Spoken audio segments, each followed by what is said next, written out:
Bonjour, bonjour. Hello, everybody. Coming to you from Paris on a gray and somewhat rainy morning. Hopefully, we could do this in between little tiny rain bursts. But it's very early in the morning. It's Sunday morning. It's just a little after 7 a.m. And I came over here because I wanted to share with you the details of the doors. And so the facade is made up of 3 sections. You have the lower part with the door. You have the middle part that's the rose window and the kings of Judah. And then you have the tower. So today we're going to focus on the doors. And I came over here early because, as you can see, you could get pretty close to the doors. And so once it gets in even just 45 minutes, they're probably going to come out and start putting the barricades up and getting ready to open the church for Sunday Mass. It's not the best day to come to the church, although I did come over here last Sunday, and they don't allow the big tours to come in on Sunday, so it was actually somewhat enjoyable. So keep that in mind. Of course, all these things change all of the time, so it just depends on when you were here, the time of the year, all that good stuff. But you could see straight up there in the center of it, right above the rose window, there's still some of the scaffolding, but it looks like the little landing, the little, I don't know what you would call those, the little metal pieces that they lay in there that makes each of the scaffolding have like a floor they could walk on. It looks like a lot of those are gone. We did have some wind and rain last night, but I don't think that would have damaged those. But they're still working on the towers, the south tower specifically. That should be done soon and will be reopened on September 20th-ish, I should say. They say September 20th, but things here always change a bit. So hopefully we're going to put tickets on sale for that beginning of September. You'll definitely want a ticket for that if you're going to go up there. But we're going to go up and I'm going to share with you a lot more about the doors here, and specifically the parts above the doors. But we'll walk over here and check on our Pont Zero. I think these people are all lining up, but they're in the wrong line. So maybe I should go tell them they're in the wrong place. But look, it's actually getting a little weatherized. It's a different from the original, but we're just happy it's back. So let's go over. I'm going to share with you the first door, the door of the Virgin that's there on the left. First, just because if they do start setting up, that I'm going to do it in the order where hopefully I don't get pushed out of the. But it should be okay because we're going to go through these and I'll share you all the good details on here. So let's go over and check out the first one. So a little bit more about the facade itself. The church, when it was built built from the back up. And this part was, they began this part about 1205, right towards the very end of the life of Maurice de Sully, who is the bishop who paid to have the church created. It took about 50 years to finish the facade all the way up to the towers. And then, of course, as you know, if you watched these before, the transept, then they started doing that in the middle of this because they decided to change it. So here we have the door of the Virgin. And one very interesting characteristic is that kind of triangular outline there. I still have never found an answer to this. I've even talked to people that are experts in Notre Dame and nobody knows why. I've heard people make up all sorts of different stories, but we still don't know why. The one on the right, Sainte Anne, is the oldest. I'll show you that one. And so some people have said, well, maybe it's so it aligns up because of the symmetry, but the whole church itself, while it might look symmetrical, it does have a lot of things that are not exactly the same. And this side, as you know, is a little wider than the other side. So this door here is the door of the Virgin, and you could see up there at the very top. Let me zoom in here on it. The very top of that, kind of the triangular part, is you see that is the coronation of the Virgin. So you have the Virgin on the left, she's getting crowned by an angel. You have Christ on the right, sitting next to his mother.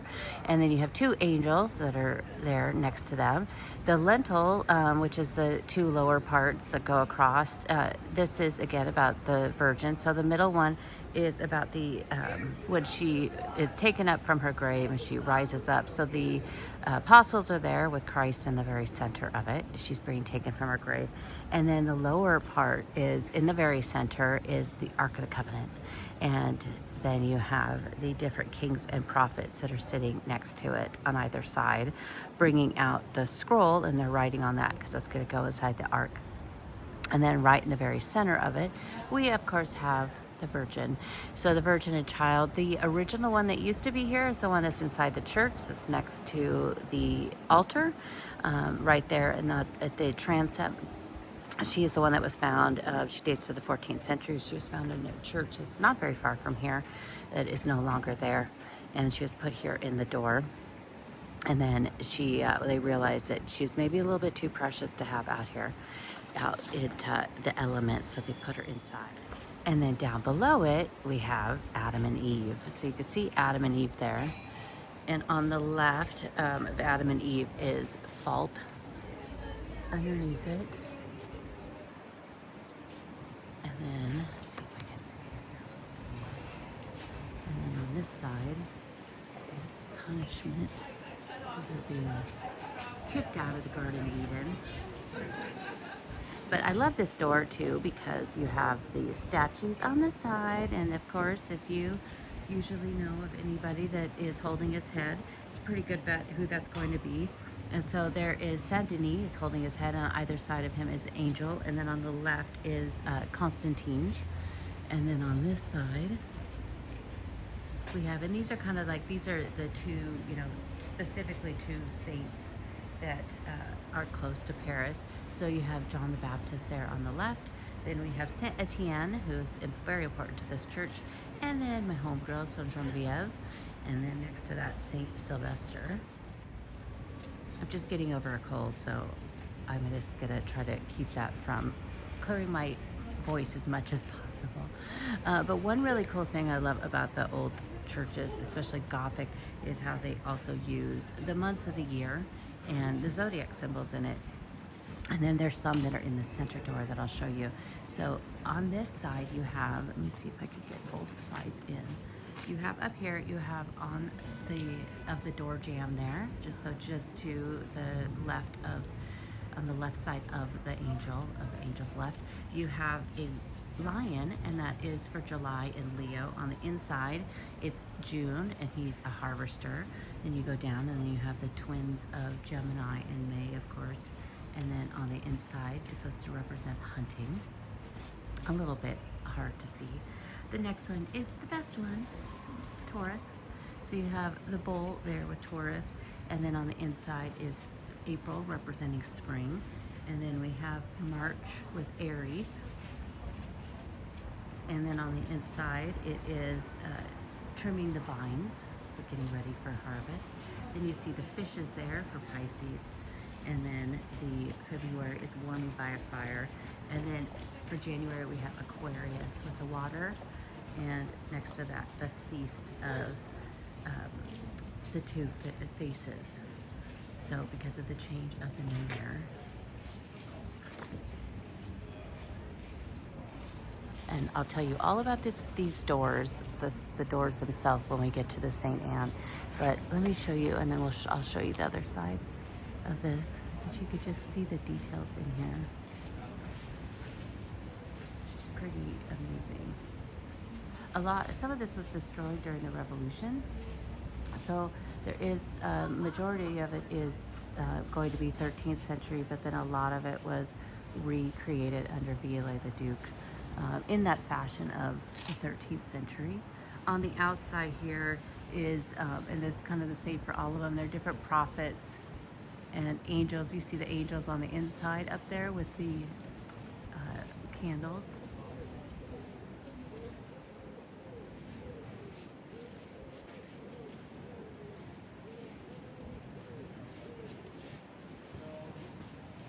And then over in here, with more of the months. Let's see. Try to do this with, so you can kind of see the inside. And on the inside you have July with the wheat harvest, and on the outside you have the crab, which here a crab always looks more like a lobster in Europe when you see it. The next one below is August, and you have a wheat trimmer. Then Virgo, the Virgin. Below that, September, more grape harvesting. And then Libra with the scales, which is missing its head. And then you have October with sowing of the oats and Scorpio. And then November, getting ready for winter. And then Sagittarius. And then you go all the way down and you have December where they're killing a pig, and Capricorn. It's pretty amazing. All of the details on here. Long before COVID, excuse me, I had wanted to know every little detail about this, and so I had found a online class through Yale, and I did this online class, and I actually should have brought the pictures that I made. I had found images of the doors online and blew them up and wrote all over on what all the details were, and I still have them. I brought them, moved them with me. But I was like, I'm gonna learn every single story on there. The image, the figures up there, really, I've had people ask me like, who are those? But they don't really have specific names, at least none that I've ever been able to ascertain. All right, now let's go to the center door, the Last Judgment. Before we do that one, you also see here, kind of on the little parts of the tower that sticks out, you have 4 statues going across the front, and then one on the side, which has always been one of my things that I could never find the answer of, but I figured it out. On this side, you have first Saint Etienne. Saint Etienne, he's also on the door below. Saint Etienne, the church that used to be here was Saint Etienne, that was on the island in the place of Notre Dame. So it's referred to a lot in Paris. And that's why you have Saint Etienne du Mont.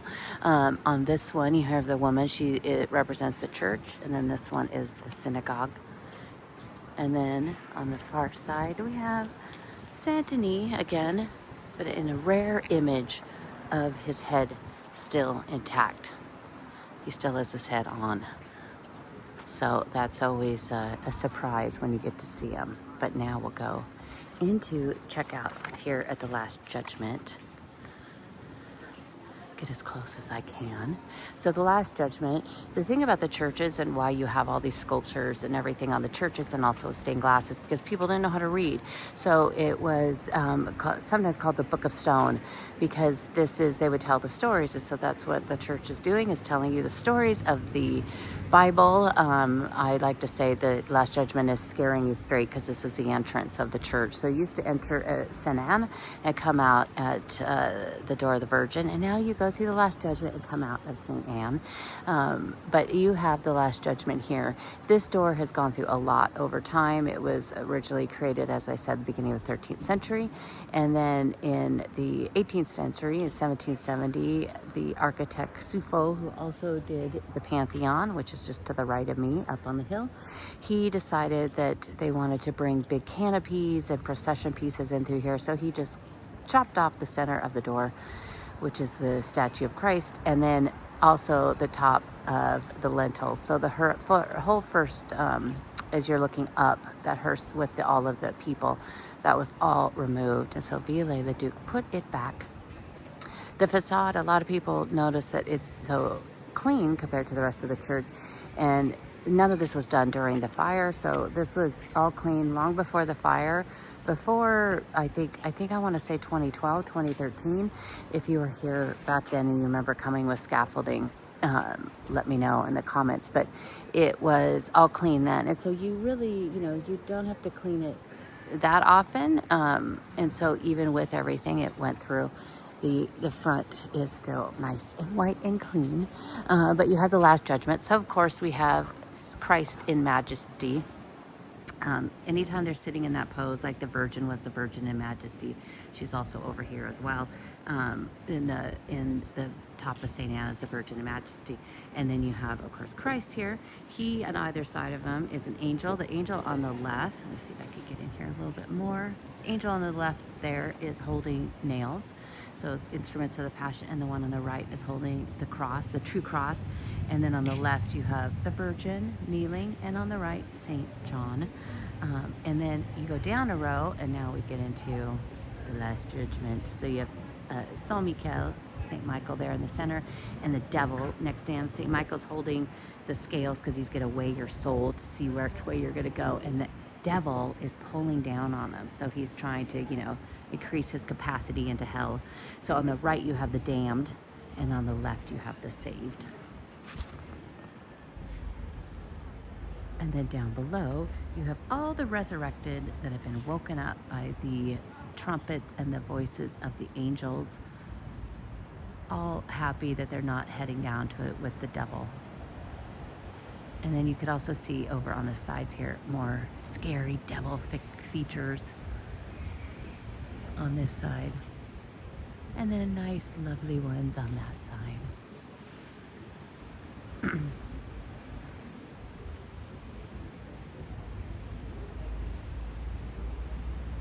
And then there's some more here's a good view of the statue representing the church.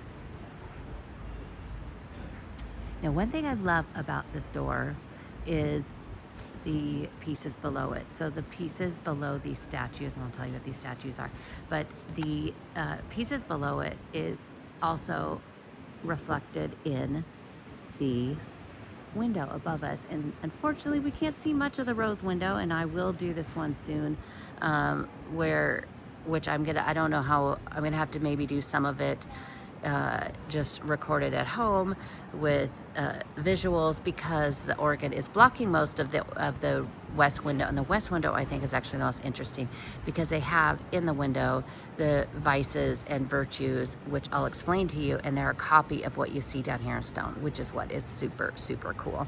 But first we'll go through some of the statues, and if you count them and you see that there are 6 and 6, you're gonna probably guess that these are the apostles. And so starting on the outside, you have Saint Bartholomew, and he is holding his knife. This is, well, he doesn't have any hands, but he would have been holding his knife. But again, you could use these as reference for the statues on the roof, which I have an exciting update about that as well. Next, you have Saint Simon with his book. Then you have Jacques the Miner, and he is holding his staff. He is also, when you think of Jacques, also think of the way and the scallop, which you'll see on another one. And then we have Andre. Andre is Andrew. He has the cross of St. Andrew. So he is the one that was crucified and killed on a cross in the shape of an X, which also think about Scotland when you think about that one. Next, you have Saint Jean. He's holding his chalice, and Saint John is always the one that's without a beard, so he's also very easy to spot. And then we have one of the easiest ones of all, Saint Pierre, Saint Peter with his keys. And then you go over to this side, and we have Saint Paul with his sword. And then the next one is James the Major. Sorry, the other one was the Minor. James the Major. And you can see here the scallop on his sack, which is what he's often seen holding as well. So you can see the scallop there. And then we have Thomas, St. Thomas, who is also the patron saint of architects. He's holding a ruler. And then we have St. Philip with his cross, and St. Jude with a stake. And last but not least, St. Matthew with a book.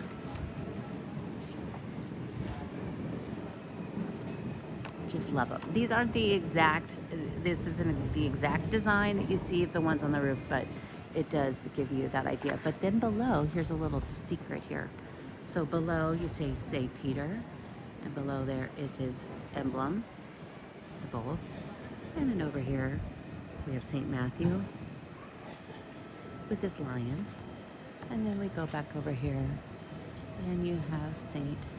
Peter with his angel, excuse me, and the eagle, of course. So down below, so these are the vices and the virtues. Let me fix this so I'm not making you guys sick at the same time, but I gotta try to get over all of these things. So try to zoom in and hold it. So you can see the top are the virtues, and the vices below are kind of the ones that are in exact opposition to those. So the top you have humility, and it's the little, excuse me, the disc they're holding has what it is. So it's humility, excuse me, I'm so sorry, is a dove. Then below, next to that, or I should say below that, you have prophecy, which she's worshiping an devil, an idol. Then you have prudence with a serpent, and below that is despair. The third one is purity with a salamander, and then below that greed, which she has her hand in the chest. And we go over to the next one, which is charity, the sheep, and below injustice. Then hope with a standard, below is folly, and then faith, which she's holding the cross, and pride is just down below. You have many of the virgins of the church on the side. And then, of course, the alchemist down here in the center of... And there's some people say there's a big secret to that's here. Of course, the church doesn't say that. Sorry about that. But some believe that it's a secret symbol. Then on this side, you have at the top courage. It's holding a lion. And then below a cowardice that is just fleeing a little lion there. The next is patience, the top, oxen, and then anger, a woman reading that's about to strike a gentleman. And then you have gentleness, the lamb, and then harshness below, which a woman is getting knocked down. And then that's what is peace with an olive branch. And then below is a man that is fighting. And we have obedience. It's obedience. And then revolt below. And then perseverance. And then inconsistency. Pretty amazing. Absolutely love them. But again, those are the same images that we will see in the stained glass, above on the facade here. Now let's do the door of Sainte Anne. There's more people mingling around here. On the weekends, on Saturday and Sunday, they open at 8:15, which is more like 8:20, and they're going to let the people coming in for Mass first. So you might be waiting 5 or 10 minutes if you're just in the visiting line. But you will get in pretty quick. During the week, they open at 7:45, 7:50-ish. And again, same thing. They let Mass in first. And now we'll do the door of Sainte Anne. But look, we've missed the rain so far. All right, let's talk about Sainte Anne, another one of my favorites. Sainte Anne. So Sainte Anne is the mother of Mary. She is also the grandmother of Christ, which makes her the patron saint of grandmothers. So she is definitely one of my very favorites. And I love that. And I love telling people that. And then I tell people, and people all the time say, my middle name is Anne. So I said, well, this is your girl. So the door of Sainte Anne itself is older than anything on the facade of this church. So the door dates to 1140. It was on the old church of Saint Etienne that used to stand here, as I mentioned, and they took it off and they saved it. So it is a little bit different. At the very top of it, you have the Virgin in Majesty that I mentioned. She's in a Romanesque style, so a little bit different, not very noticeable, but a little bit different from what you normally see. And she is sitting up there with Christ on her lap. And this was also, because this was created in the 12th century, on either side you have, on the left side, you have Saint-Germain. Over there, after there's an angel, and you have Saint-Germain. And then on the right side, you have one of the sons of Clovis. They're not sure exactly which one, and a lot of places and a lot of people will say most likely it's Saint-Germain, but we're just going to say it is. So because that would have been at that time they were putting Saint Germain on everything, especially on the Church of Saint Etienne. So that is where they figure that is who that is. So you can see it's a little bit different above it. If you look at just above Majesty, she's sitting under a canopy, but the vine work up there, and then you see, if you look on the other ones, quickly show you over here, you don't see that kind of detail. So it is a little bit different, but not super noticeable. And this one, I love this one because it really tells you a lot of the stories. So the middle, the lintel, the top lintel is the story of the Virgin. So you have her presentation. It's all kind of squished in here. You have a presentation. You have the Annunciation. You have the Visitation, where she's there with her cousin Elizabeth, who also tells her she's pregnant. And then next to that, you see her laying in the bed. So that's an easy guess that that's going to be the Nativity. Then you have the shepherds in the countryside that have an angel coming down from the sky telling them, oh, you know, there's a new king is born. You must go see him. Then we have the King Herod learning of this before he's going to massacre everybody. Then we have the three kings there, and of course, as usual, if you've watched me and read a lot of the things I've written, the three kings are always depicted at 3 different ages, and it's the oldest one with the biggest beard that is always the one closest to the Virgin. And then on the right you have when they are heading out to Egypt. Now this below you have Saint Anne and Hakim. And Saint Anne and Hakim, this is Saint Anne at the temple on the far left. And then they are rejected by the priests. They really wanted to have a child, but they were told that there's no way they were going to have a child. They were rejected. Joaquin is so distraught, he goes into exile and leaves. Then an angel announces that they are giving her a child. So, this is Saint Anne and Mary were both kind of deemed with this special gift. You have the return of Hakim there just on the right. Oh, the doors are opening, better hurry. The return of Hakim, and then Hakim and Anne at the Golden Gate. And then also with the marriage of the Virgin on the very far side. So it kind of is a quick little story of their life here. Now, because this is the oldest door, you also have the door itself dates back to, as well, to the 12th century, end of the 12th century. And this one was created, and it was the gentleman that he was not sure he could do this, he could pull off creating this door. He had promised, oh yeah, I could do this, no problem. And then he created this. He said, "I'll do this," and then he realized it was just too big of a project. So he decided to sell his soul to the devil, and the devil helped him, and he bought all the other ones.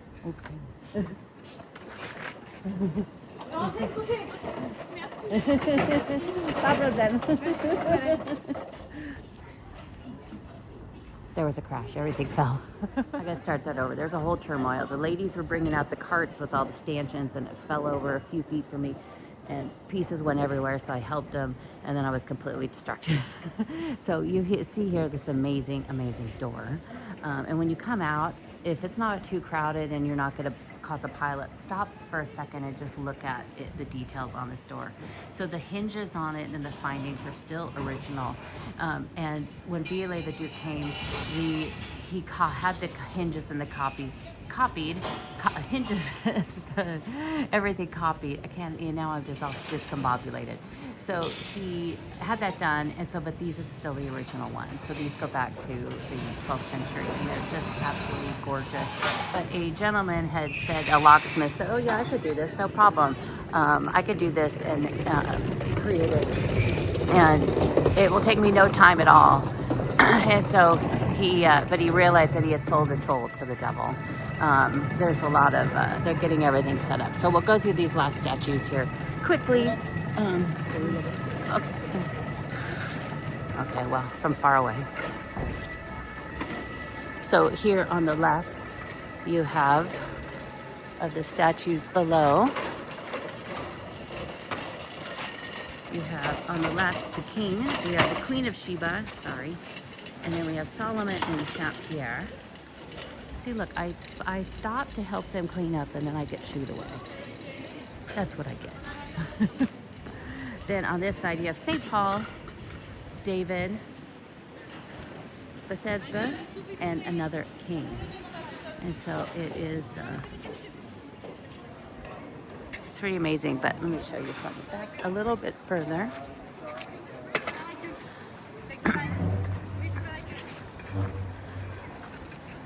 But you can see the difference.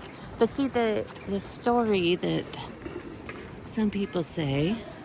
Let me show you from farther back. I don't have my watch on, so I'm not sure what time, but it must be getting close to 8. You can see where I mentioned the triangular part there on the left. It more lines up with the center, just a stone off, because if you look at the very top of it, there's one stone between the tip of that and the bottom of the kings of Judah. The center one goes all the way to the top, and this one, there's like 4 rows of stone. So that argument doesn't really work.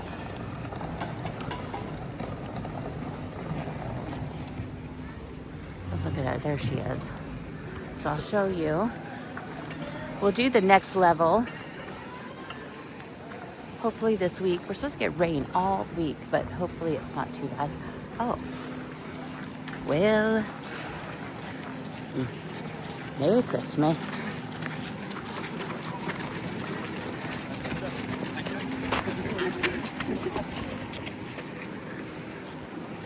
If you don't follow me on Instagram, oh, that's a whole gaggle of them. A whole gaggle of the French firemen. A true gift to this city. So this side, I tried to figure this out for ages, and I could never find this in any book. And trust me, I have a lot of books about Notre Dame.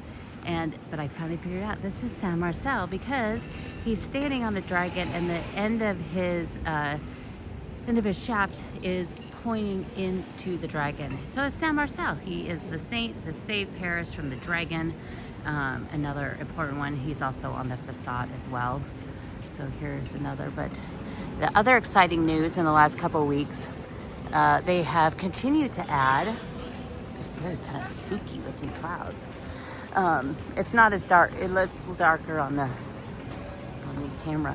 But they have been adding the statues back in. So there are 6 of the 16 statues have been returned back to their place on the roof in the little valleys coming down, looking basically straight up from there. But we can't see them because they're hiding inside of the scaffolding, sadly. And I have not made it down here to when they have flown them through the air. They usually do it pretty early, so I should come by in the next couple weeks every morning, because now with the church open, there's certain hours of when they can and can't use the crane. So if it's during open hours, they could only use the cranes at certain places, and because they just have to be careful in case something horrible happened.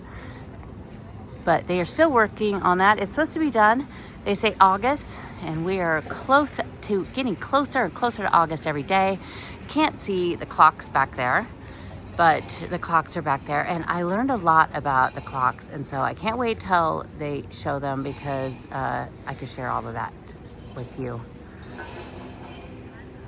It's very cool how those clocks are made. But look at that, is the mass line, because it is Sunday. It fills up very quickly. So this is why I advise people not to come on Sunday unless you come first thing in the morning. As you could see, you will get in pretty quickly though. But let's walk over the side and I'll see if we can see anything over there.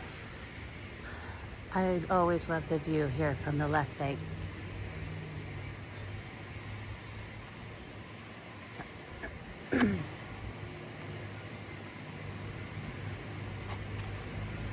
I think it's always one of the best views. The view from the other side is great as well, but you don't get to see as much of it because you're just so close below it.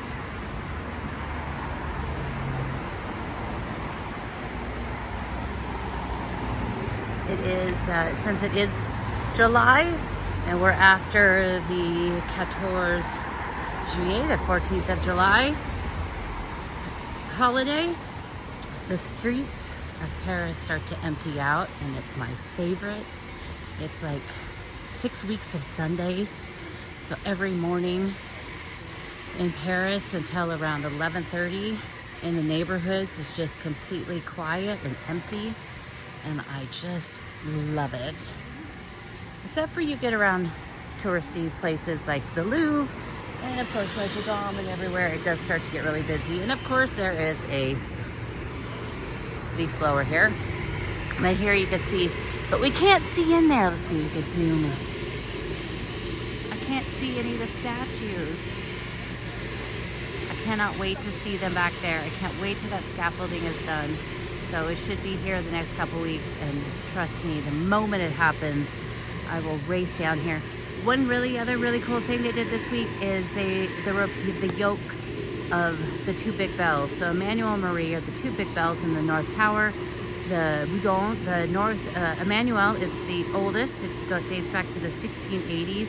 It has, all the other bells were redone and replaced in 2013, but they would take that same metal, melt down, create new bells.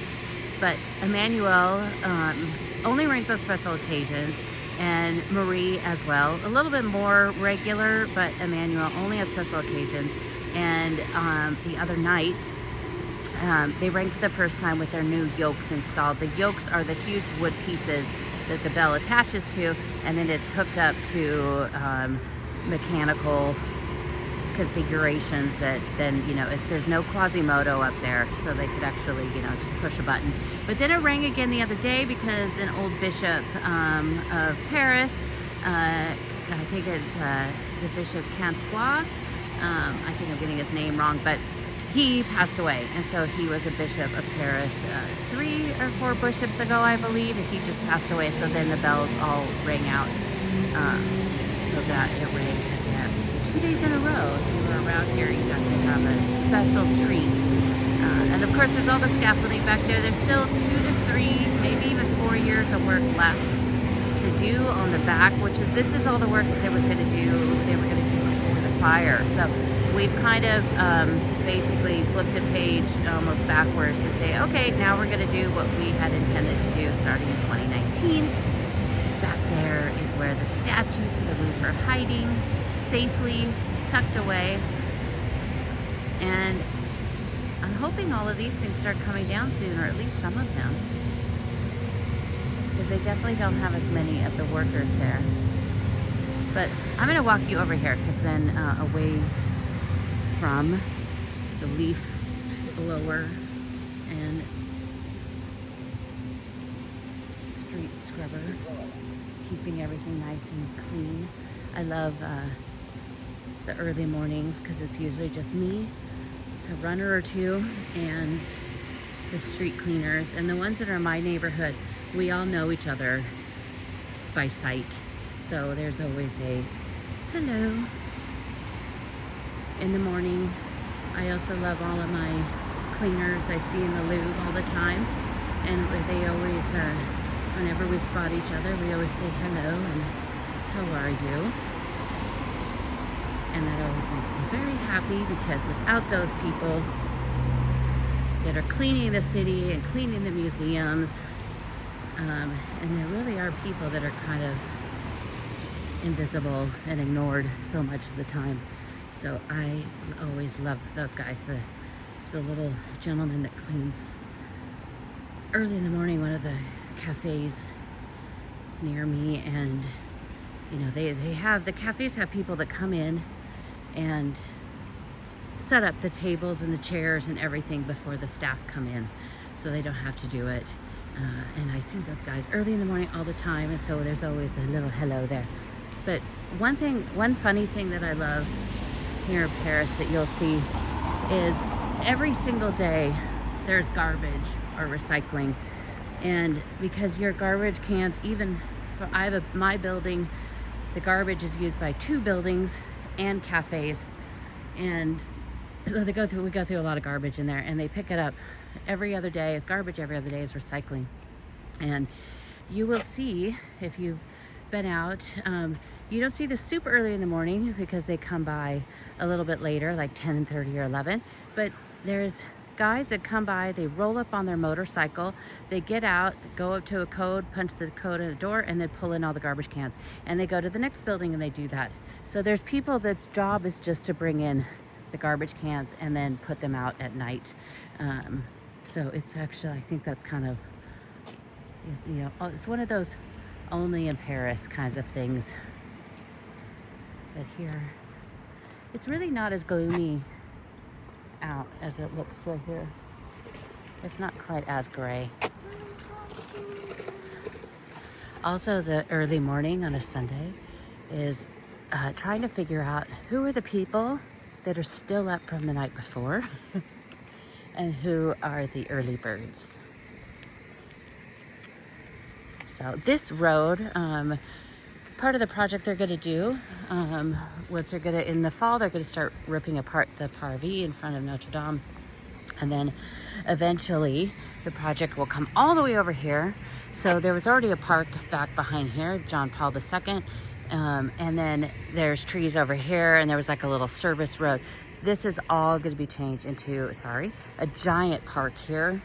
It's going to come all the way back. They're going to get rid of the parking spots here. This will just be a little one-lane street that they'll use for emergencies. And then you have the Deportation Museum here, which is a stunning, amazing, very heavy place to go, but so beautifully done. I encourage everybody to go see it at least once. It's free, very somber, but they're going to update some of the park around here and plant a ton more trees. So this is going to be a huge thing you're going to do. Some of these things, by finishing the back of the church and then back here, some of those things are going to be able to go on at the same time. So we're talking probably the next 5 years or so. And there you can see the deportation. This, I'll show you this real quick. This is a really interesting little photo essay exhibition they have here of commemoration. So these are a lot of photos done at the end of the war. Survivors of the camps marching on the Champs-Élysées on May 1st, 1945.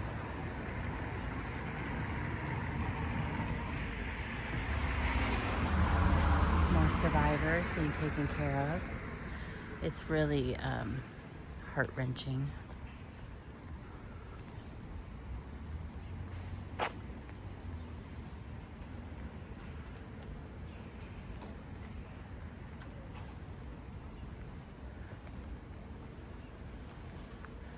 But I love that they have this here so people could see. I think we need to not forget a lot of these things. And I'll just show you the back of the spire.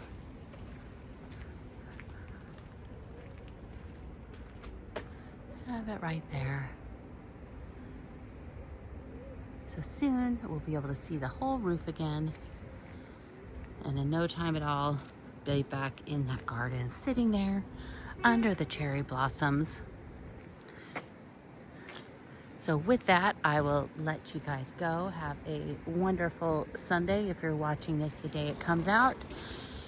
If not, make sure you follow me also on Instagram, or also subscribe to my newsletter. ClaudineHemingway.com is my website. We have the podcast, which the podcast recently is going into great detail on the Louvre fashion exhibit. And so I'm kind of giving you a little history of the Objet d'Art section, and giving you more information. Like tomorrow's going to be about the tapestries. We have about enamel pieces coming up. It's fantastic. I love it. It's amazing. And so hopefully I'll have it done before the exhibit closes, because as you could tell, my research is, I go deep into research. And if you're coming to Paris, definitely reach out now and book me for a tour. If you're coming in the fall, it's already getting pretty booked up. It's never too early, so if you're coming next year, reach out. I also could help you plan your trip and all the details. So reach out, and I hope to see you soon and hopefully bring you another video as soon as next Sunday, and we'll do the other part of the facade. And I will see you all soon. Thank you.